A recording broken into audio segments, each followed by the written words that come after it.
Hola, ¿qué tal? Muy buenas noches. Bienvenidos a Opina Bogotá, el espacio para el debate, para el análisis, para las entrevistas en el canal Capital, el canal público de todos los bogotanos. En las últimas horas, el distrito ha dado a conocer una medida que sin lugar a dudas está llamada polémica, una medida que busca garantizar un entorno seguro principalmente para los niños y adolescentes. Va a restringir el consumo y la venta de bebidas alcohólicas y también de sustancias psicoactivas, mejor dicho, de drogas en los parques, plazas, plazoletas, entornos educativos y en todos aquellos espacios públicos a cielo abierto o cerrado durante las 24 horas del día y los 7 días a la semana. ¿Cuál es el alcance de esta decisión? Hoy nos acompañan el secretario de Gobierno, Iván Casas, precisamente el hombre que ha estado trabajando en esta decisión que sin lugar a dudas, doctor Casas, va a tener gente que la apoya, especialmente en las calles. Suponemos que hay muchos ciudadanos que están de acuerdo, pero también algunas voces que señalan que esta no es una medida que produzca resultados efectivos. Muy buenas noches, bienvenidos a Opina Bogotá. Buenas noches, Erika. Un gusto estar, como siempre, aquí en Opina Bogotá. En efecto, desde la Administración Distrital, con las Secretarías de Seguridad y Gobierno, veníamos trabajando desde hace varios días en la implementación de esta medida que hemos publicado ya en versión de borrador. El decreto ha sido publicado el día de ayer en borrador y va a estar 5 días disponible para comentarios de la ciudadanía, con el propósito de establecer una restricción específica a el consumo y la venta de licor y de estupefacientes en el espacio público de la ciudad. ¿Qué ha venido sucediendo? Nosotros revisamos la sentencia de la Corte Constitucional, pero habíamos visto que desde la expedición de esta sentencia, cientos de ciudadanos nos habían venido reclamando la necesidad de tener nuevamente en las calles una presencia efectiva de la policía para controlar la presencia de venta de estupefacientes en el espacio público, especialmente en los parques y en los entornos escolares. Solo un dato importante. Desde que entramos como administración en el año 2016 hemos recibido más de 300.000 llamadas a la línea 123, solo enfocadas en las peticiones que hacen los ciudadanos respecto a la necesidad de que la policía visite un parque, intervenga un parque o un espacio público para controlar la venta o el consumo de drogas. Nosotros evidenciamos que la sentencia de la Corte, si bien estableció parcialmente la inconstitucionalidad de un par de artículos del Código de Policía, señala que las entidades territoriales debemos reglamentar la materia, lo propio de cómo debe operar esta restricción en cada una de las entidades territoriales. ¿Qué hicimos? Bogotá tiene un código especial de policía, el Acuerdo 79 del año 2003, y este código tiene un artículo especial, el 67, que señala cuáles son las condiciones para el goce y uso efectivo del espacio público. Lo que hicimos es, en el marco de este artículo 67 del Código de Policía, establecer una restricción específica. Entonces, el artículo del Código de Policía de Bogotá está hablando del goce y disfrute del espacio público. Estamos señalando a través de estas restricciones en qué condiciones se puede y en qué condiciones no se puede aprovechar. Y lo que estamos diciendo es que consideramos que prevalecen en todos los casos, por el marco constitucional y legal con el que cuenta Colombia, por los tratados internacionales, los derechos de los niños y jóvenes sobre los derechos de los demás ciudadanos. Que si bien consideramos que el libre desarrollo de la personalidad es fundamental y lo hacemos respetar y lo exigimos en el Distrito Capital, prevalecen los derechos de los niños y jóvenes y queremos protegerlos de esa exposición a la que están viéndose sometidos en el espacio público como consecuencia de la sentencia. Entonces, ¿qué hacemos? Reglamentando este artículo, fijamos una restricción. La restricción es que no se puede vender y consumir licor en los entornos escolares, es decir, a 200 metros de cualquier institución educativa, ya sea un colegio, un jardín infantil o una universidad, y en espacios públicos como parques, plazas, plazoletas, plazuelas, en los hospitales públicos, por supuesto, y equipamientos públicos como los colegios, en escenarios deportivos, también en el Sistema Integrado de Transporte Público y en Transmilenio, en las zonas comunes de los conjuntos residenciales y de los edificios, a excepción de los salones comunales, donde normalmente se concentran obviamente las fiestas que se realizan en espacios privados al interior de los conjuntos, y establecemos además una condición de tiempo, y es que se realice esa restricción 24 horas al día, 7 días de la semana. Para que no quede ningún espacio. Ya vamos a volver con más detalles acerca de este tema con el secretario de Gobierno, Iván Casas, pero también nos acompaña esta noche en Opina Bogotá Néstor Rosanía. Él es el director del Centro de Estudios en Seguridad y Paz, un tema que tiene que ver mucho con aspectos relacionados con los que usted maneja muy bien. Doctor Rosanía, gracias por acompañarnos una vez más en Opina Bogotá. La seguridad y la convivencia ciudadana, que en últimas es un aspecto al que también le apunta esta decisión del distrito. Muy buenas noches. ¿Cuál es la visión que tiene inicialmente de esta medida de la ciudad, de la administración de Enrique Peñalosa? Buenas noches para ti, para el secretario y para los televidentes. 2 puntos para comenzar. La medida es importante por el tema, digamos, en lógica preventiva, pero lo que va a generar es un efecto globo. O sea, esta medida de prohibición de consumo de estupefacientes en espacio público ha estado toda la vida en Bogotá. O sea, digamos, tuvo ahí un altibajo con el tema de la corte, pero ha existido. Y Bogotá es una ciudad que consume por toneladas. O sea, el tema de microtráfico ya hoy en Bogotá es un tema de narcotráfico, porque hay un gran volumen de consumo en la ciudad y eso, digamos, no lo va a desaparecer esta medida. Esta medida lo que genera son efectos globos, como hemos visto y hemos hablado muchos casos aquí en el programa. Entonces, lo que hace es que las organizaciones no van a desaparecer, sino simplemente se van a transformar, van a operar en lugares diferentes o van a utilizar otros mecanismos. Entonces, es interesante y es importante desde el punto de vista en temas de prevención, pero si llegamos a la causa raíz del problema, pues la medida tiene que ser una medida interagencial. Este sin duda es un tema de la mayor importancia teniendo en cuenta estos datos. Miren, Bogotá tiene 2.425 colegios, 1.618 jardines infantiles y 5.106 parques en toda la ciudad donde se aplicará esa restricción, además de muchos otros espacios, como bien nos anticipaba el secretario de Gobierno. Estamos hablando, por ejemplo, el Mirador de la Torre Colpatria, la Plazoleta La Rebeca, el Parque Plaza de Lourdes, la Plaza de Bolívar, la Plaza de los Mártires, Plaza de Usaquén, el Chorro de Quevedo, bueno, muchísimos espacios, también la plazoleta de la Universidad de Rosario, el Parque de los Periodistas, la plazoleta Calle 85 y el Santuario de Monserrate. Secretario de Gobierno Iván Casas, el tema del tráfico de estupefacientes en Bogotá, que como bien advertía el doctor Rosanía, no es microtráfico, esto ya realmente se ha convertido en un negocio de narcotráfico. ¿Cómo va a ser controlado en medio de la aplicación de este decreto para que no sea un esfuerzo inútil tratar de restringir el consumo y que se traslade simplemente a otras zonas? De acuerdo. En la misma línea de lo que mencionaba Néstor, nosotros creemos que el problema de la droga en Bogotá y del consumo de droga es un problema estructural y tenemos que trabajarlo de manera integral. Las entidades en el marco de sus competencias adelantan distintas estrategias. En lo que tiene que ver con el control de consumo en calle, que va a ser lo que se derive del decreto, vamos a trabajar las 20 alcaldías locales, las secretarías de Gobierno y Seguridad y la Policía Metropolitana a través de los comandantes de estación, de forma coordinada con los CAIs, con los cuadrantes de la policía, haciendo presencia en todos estos más de 5.000 parques, colegios, universidades, jardines infantiles, para garantizar el cumplimiento de la restricción establecida.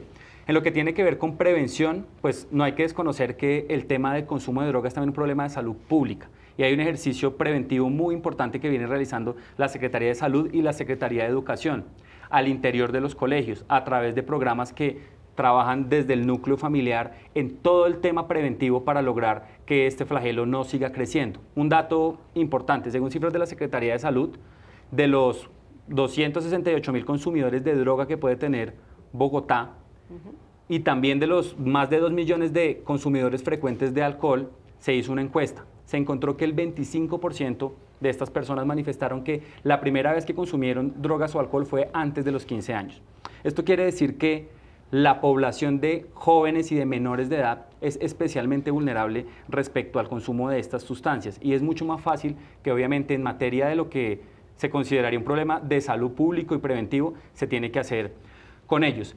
En lo que tiene que ver con el control de las bandas y el microtráfico, esa es la máxima prioridad también de nosotros como administración. Vamos a continuar trabajando con inteligencia de la policía en desmantelar las bandas criminales que operan en las redes de microtráfico. Es importante pensar que si bien respetamos el derecho al libre desarrollo de la personalidad del consumidor, no hay un gramo de droga que se venda en la ciudad que no tenga detrás una actividad ilícita. Existen redes de microtráfico, de narcotráfico, de delincuencia organizada que se nutre de los recursos que salen de estas redes de microtráfico y narcotráfico para alimentar con recursos otra serie de actividades delincuenciales que siguen afectando día a día a los bogotanos. Entonces también en materia de control, trabajaremos de forma muy contundente con la Fiscalía, con la Policía Metropolitana y la Secretaría de Seguridad por seguir desmantelando estas bandas criminales que operan detrás de la venta de estupefacientes. Doctor Rosanía, ¿por dónde entra la droga a Bogotá? Porque aquí no se produce. Aquí tal vez en algún momento conocimos una noticia que había un laboratorio en alguna zona de Cundinamarca y demás, pero en Bogotá necesariamente no es así. ¿Por dónde está entrando la droga? Siempre se dice que entra por la autopista sur, que llega a Corabastos, camuflada, muchas veces también es el tráfico de armas, pero ¿qué se ha podido establecer por parte de investigaciones en torno, pues, de la mano con las autoridades y demás, en torno a este tema? Sí, dos entradas principales a Bogotá. Una autopista sur, digamos, la entrada a Soacha, donde va a permear tres localidades muy importantes: Ciudad Bolívar, Usme, Bosa, bueno, y ahí va a estar Kennedy también, que es como uno de los receptores.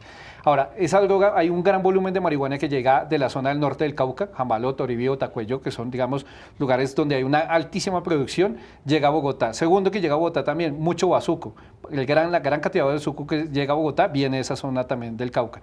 Y otra entrada importante, la vía al llano. Vienen muchas cocinas que vienen, digamos, de la zona del Guaviare, del Meta, y por la vía al llano también están entrando a Bogotá, donde hay dos figuras que se presentan en Bogotá: recepción, y hay otra que es distribución. Entonces, hay lugares donde se concentra la recepción de droga, no solo para Bogotá, sino que se distribuye también para toda la región, digamos, de Sabana Centro y todo lo que es Cundinamarca. Hay mucha distribución. O sea, eso es lo que nos preocupa, y eso es lo que hablábamos del tonelaje de las drogas.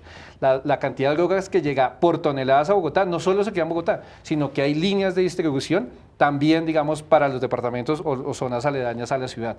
Entonces, eso también es importante. Y ahorita el secretario decía un término muy importante.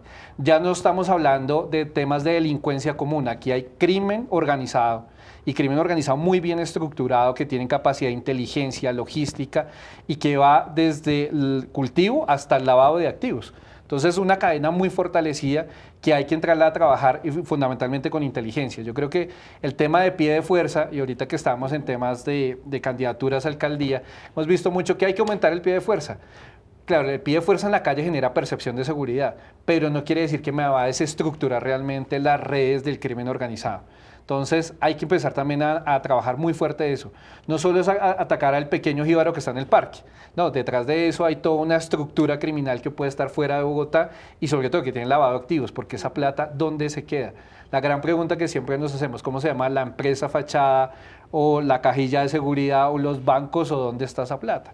¿Dónde están las inversiones de ese multimillonario negocio que es el narcotráfico en Bogotá? Esta administración tomó una decisión que ha sido irreversible, muy cuestionada, pero sin lugar a dudas está produciendo unos impactos importantes, y es acabar con el Bronx, que era un imperio del crimen y la delincuencia. Eso claramente atomizó, secretario de Gobierno de Bogotá, Iván Casas, ese negocio ilícito que estaba ahí muy afincado desde hace muchísimos años, con unas consecuencias devastadoras, con trata de menores de edad y una gran cantidad de delitos que se concentraban ahí en esa zona. ¿Qué va a pasar precisamente con otros sitios donde se consume también mucha droga? Y se lo planteo con total claridad: ese caño de la Sexta con 30, que ha sido intervenido varias veces, pero que en última se vuelve a convertir en un espacio para que lleguen los habitantes de calle que muchas veces son instrumentalizados precisamente por esas mafias de droga que salieron del Bronx y están ubicadas ahora en distintos puntos de Bogotá.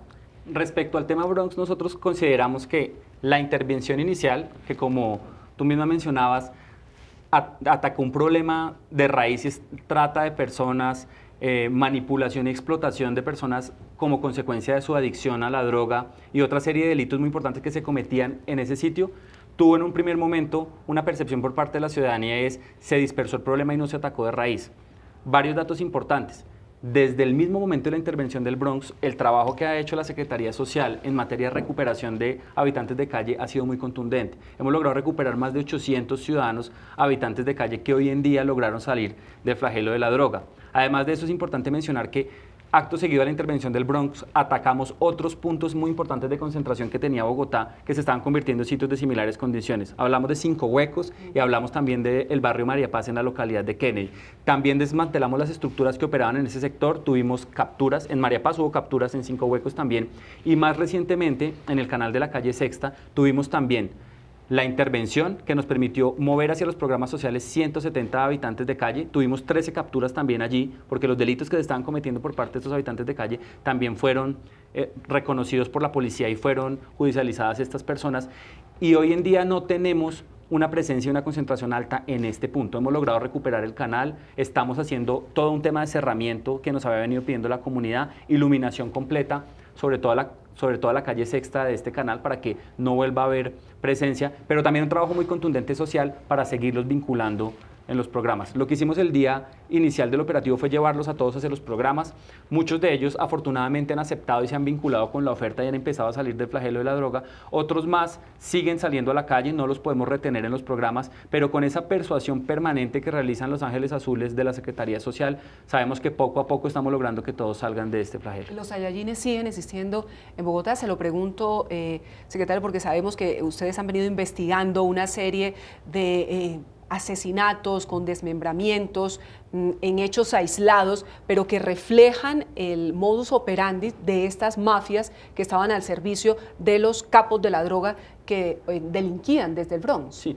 Lo primero que pasó con los Saiyajines es que ellos en los primeros días de intervención pensaron que nos íbamos a retirar del sector y en ese momento los Saiyajines tratan de volver a incursionar y de mantenerse con presencia en la zona. Después de eso, esa dinámica de los Saiyajines se va desplazando hacia otros barrios cercanos ahí del centro de Bogotá, por ejemplo al barrio San Bernardo, al mismo Cinco Huecos. Conforme vamos haciendo capturas y vamos desmantelando estas bandas, pues obviamente que algunos se van desplazando a otros sectores de la ciudad, pero baja la dinámica y la fuerza que tenían ellos como organización criminal, especialmente en el centro de Bogotá. ¿Qué sigue sucediendo? Por supuesto que existen bandas criminales en la ciudad. Esta medida justo que estamos anunciando hoy responde a que nosotros hemos hecho un seguimiento de los recursos, del dinero que se origina como consecuencia de que un consumidor compre droga. Y cuando uno hace el seguimiento al recurso, encuentra que efectivamente esto termina alimentando a bandas criminales de microtráfico que también se dedican a otro tipo de actividades delincuenciales, que compran armas y que terminan obviamente incrementando el nivel de delitos en Bogotá. Doctor Rosalía, me quiero detener en dos puntos que usted mencionaba, pero quiero que profundicemos en ellos también con el secretario Iván Casas, secretario de Gobierno de Bogotá. Uno, lo que tiene que ver con el pie de fuerza. Bogotá tiene un déficit de, si no estoy mal, ustedes me corregirán, que son los expertos, de 9.000 hombres de la policía. Y ya ha dicho el ministro de Defensa, el señor Botero, aquí no hay un peso más para proveer policías en distintas zonas del país, porque esto también ocurre en otras zonas del territorio nacional, pero adicionalmente seguimos sin tener una reforma a la justicia que pueda garantizar que no se convierta en una puerta giratoria cuando detienen a un delincuente que está proporcionando drogas o acechando a los menores en los alrededores de un colegio. Lo mismo que pasa con quienes roban celulares o practican el cosquilleo en el servicio de transporte masivo en Transmilenio. ¿Cómo enfrentar esos dos hechos cuando se trata de dar una protección a nuestros niños, a nuestros adolescentes en todas estas zonas de espacio público de Bogotá? Sí, digamos, uno lo puede ver esto en dos dimensiones. Por un lado, tú lo dices, una cosa es lo que está haciendo la administración, pero también a nivel nacional, si no hay un acompañamiento, como el tema de reforma a la justicia, se pueden seguir, digamos, atacando a las bandas, haciendo capturas, pero si no terminamos en puerta giratoria rápida, también las cárceles son las universidades del crimen, y desde allí siguen operando. Entonces, como tenemos una lógica que ojalá termine en la cárcel y se acabó el problema, y cuando vemos las estructuras de extorsión, de secuestro, de boleteo, siguen en las cárceles, o sea que el problema no termina donde pensábamos nosotros que terminaría y vuelve y juega. No es un tema solo de la administración, sino es un tema a nivel nacional. Lo segundo, el tema de pie de fuerza en Bogotá es una necesidad sentida desde administraciones anteriores. La ciudad sigue creciendo. Hoy tenemos también el tema de la migración, que también nos pone en dificultades en temas de seguridad y necesitamos mayor pie de fuerza. No hay recursos y aquí viene cómo hacer.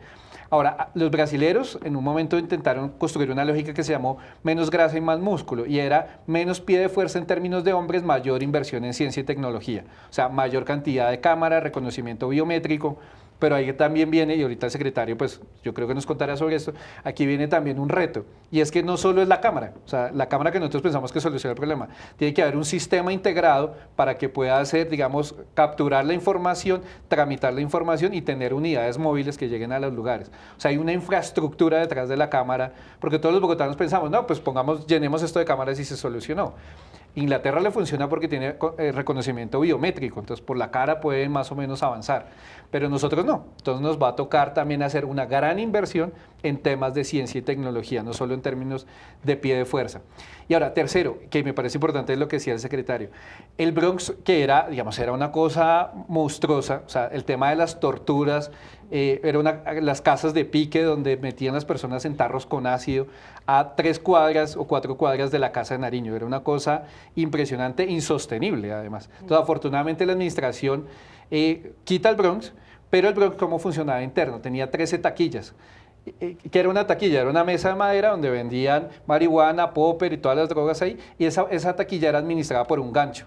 Entonces los ganchos eran los que tenían un sistema de inteligencia que eran los famosos Saiyajines. Entonces lo que hemos visto en las investigaciones en tema de Bogotá ha sido efecto globo también en este sentido. Entonces ya no están en ese lugar, pero están mutando las formas, ya no tienen el gancho, la taquilla física, pero ahora utilizan otras formas como el WhatsApp, las redes sociales, también tienen sistemas de inteligencia, sistemas logísticos. Y los ganchos se mantienen, y los ganchos se esas mantienen. estructuras criminales. Entonces se les golpea, hay algunas capturas, pero también hay una puerta giratoria en términos de capacidad de reclutamiento. En zonas muy pobres de Bogotá la capacidad de reclutamiento es importante. Un dato que vimos en Ciudad Bolívar, importante, la utilización de los niños en las mafias y en los correos humanos que empiezan a utilizar. A los niños les dicen los carritos.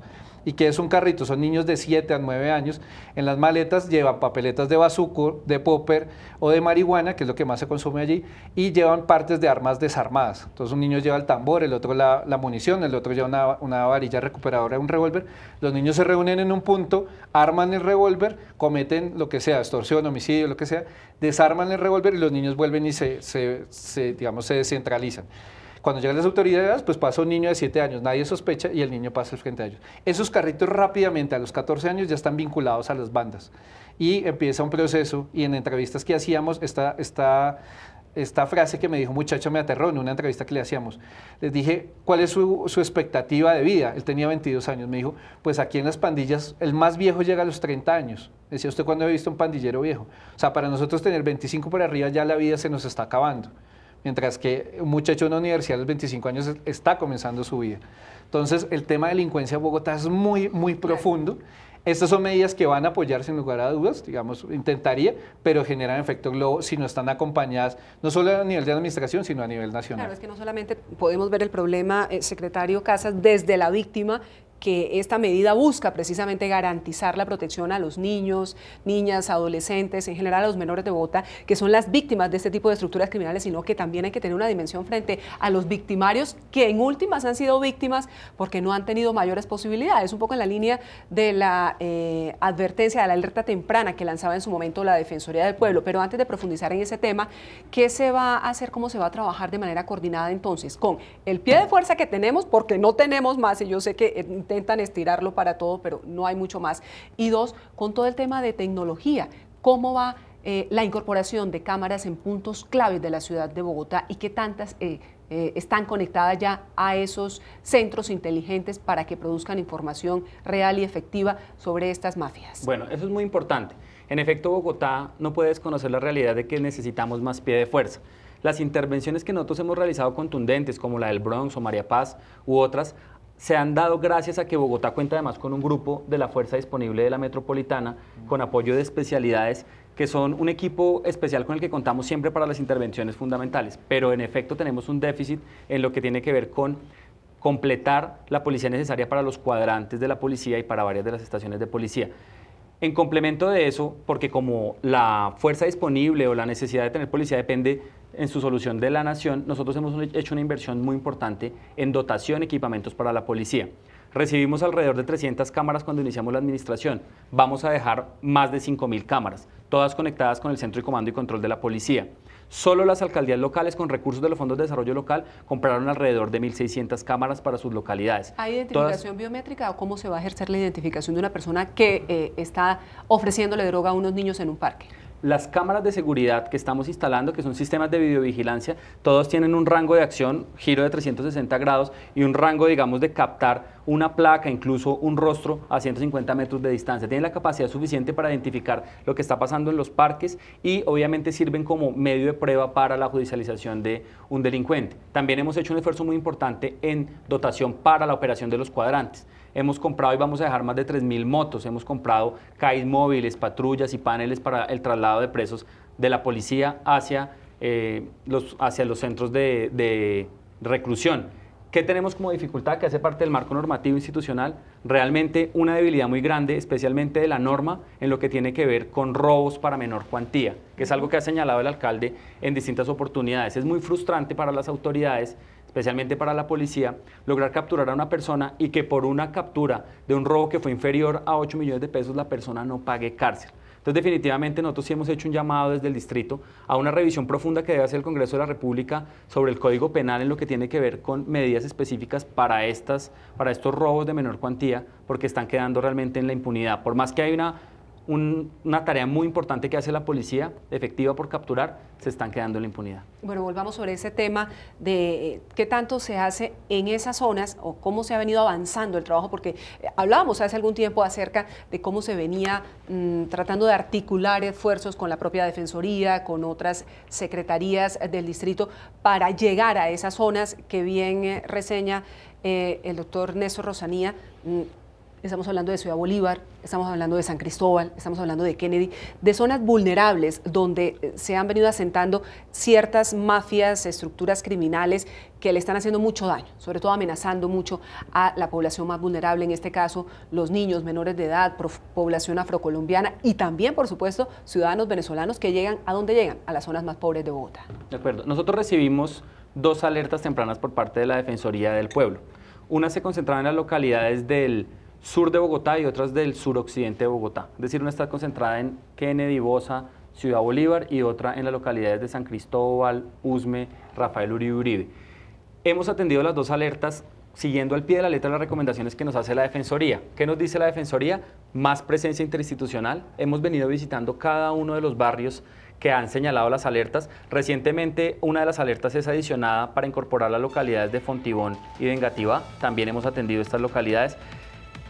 Con visitas interinstitucionales hemos venido escuchando a los ciudadanos de estos barrios para saber en qué medida se puede evidenciar lo que ha dicho la Defensoría, es decir, si hay o no riesgos de vulneración a los derechos humanos, cómo se están atendiendo a los líderes sociales, especialmente los que denuncian las posibles vulneraciones, y cómo estamos en el tema de crimen organizado, escuchando, tomando denuncias, haciendo presencia interinstitucional. Vamos forjando un programa que nos permite llevar más acompañamiento, es decir, a cada barrio que visitamos llevamos toda la oferta de servicios sociales del distrito. En muchos de estos barrios donde encontramos conflictividad, por ejemplo, con bandas, venta de estupefacientes, hemos logrado articular unos pactos que nos han permitido mejorar las condiciones de convivencia del sector y por supuesto que llega también toda la acción contundente de la policía en la lucha contra la criminalidad.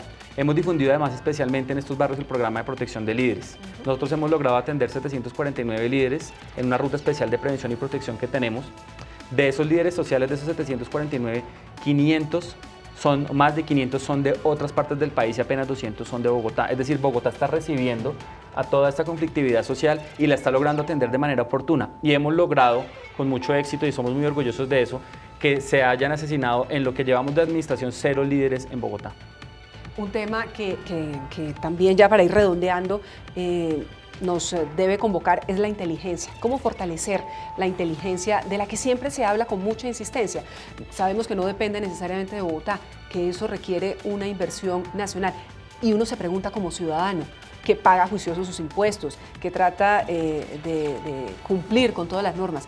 ¿Eso sí está haciéndose en ese momento? ¿Se está invirtiendo en inteligencia para tener los mejores hombres en la fuerza pública? Yo creo que esa es una deuda pendiente que tiene el Estado colombiano como Estado, porque no solo afecta el tema de seguridad ciudadana, sino a nivel de conflicto armado, y lo hemos dicho de forma reiterativa, falta mayor inteligencia, o sea, la capacidad de flexibilidad de estos grupos es muy fuerte. Entonces, la inteligencia se divide en 2, inteligencia humana y inteligencia técnica. Entonces, inteligencia humana es tener mayores hombres cada vez más capacitados y tener la capacidad operativa también de tener fuentes en el territorio. Y lo segundo, capacidad de inteligencia en términos de tecnología, de ciencia y tecnología, que también hay que hacer una inversión importante. O sea, una ciudad como Bogotá es una de las ciudades más grandes de América Latina. O sea, el sistema de seguridad que queríamos tener, y más por ser un país en conflicto, debería ser mucho más alto. Yo creo que los avances que ha hecho la administración han sido importantes, pero ¿dónde se va a marcar si esto finalmente a futuro sirve o no sirve? Si podemos consolidar lo bien que se esté haciendo como una política de Estado.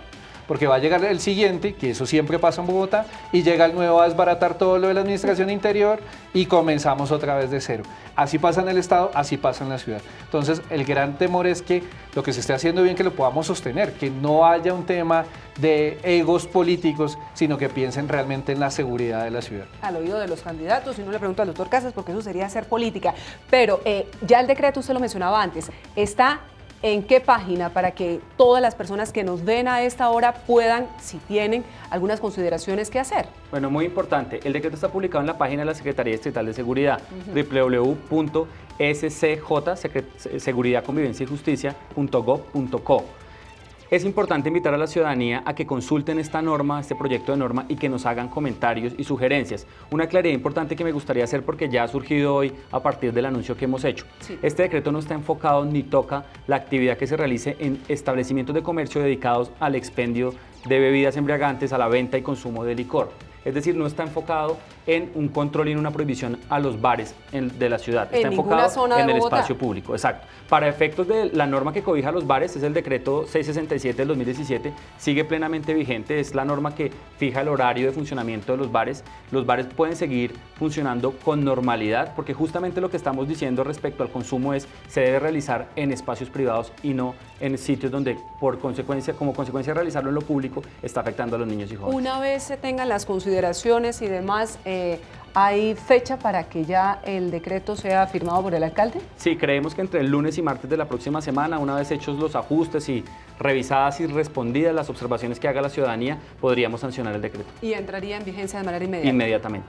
24 horas al día, los 7 días a la semana, Bogotá restringe la venta y consumo de licor y, por supuesto, de estupefacientes. Si hay alguna persona que ve que en su parque vecinal, en su parque de bolsillo, están consumiendo droga, hay unos muchachos reunidos, incluso también consumiendo licor, ¿qué tienen que hacer, secretario? Una vez entre en vigencia el decreto, pueden acudir a la línea 123 para establecer una comunicación con la policía. Para el caso de los ciudadanos que en frentes de seguridad tienen el contacto directo con el comandante del CAI en el cuadrante, pues pueden también hacer una llamada directa, obviamente, al cuadrante.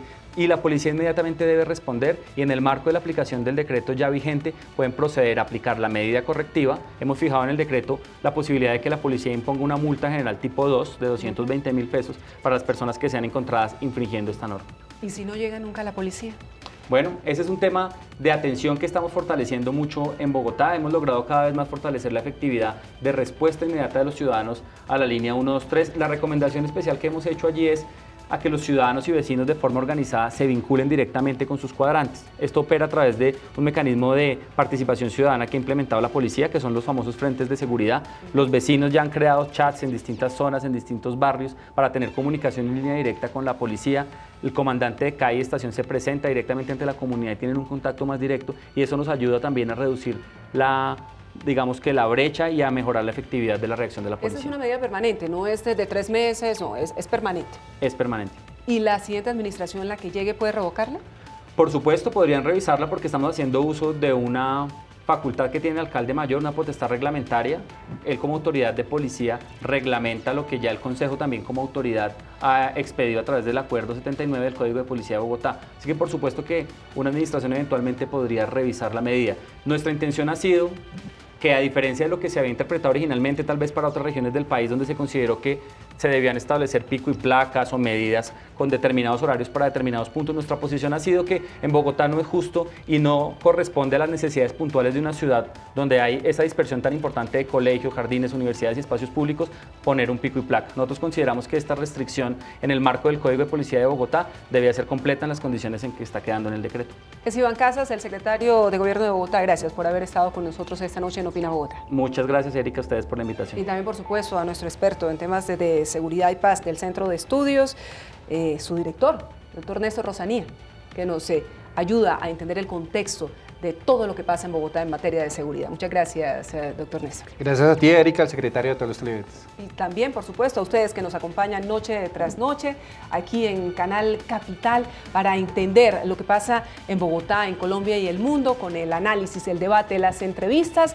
en este espacio. Muchas gracias por habernos acompañado una vez más y recuerden que aquí en Canal Capital estamos a la expectativa porque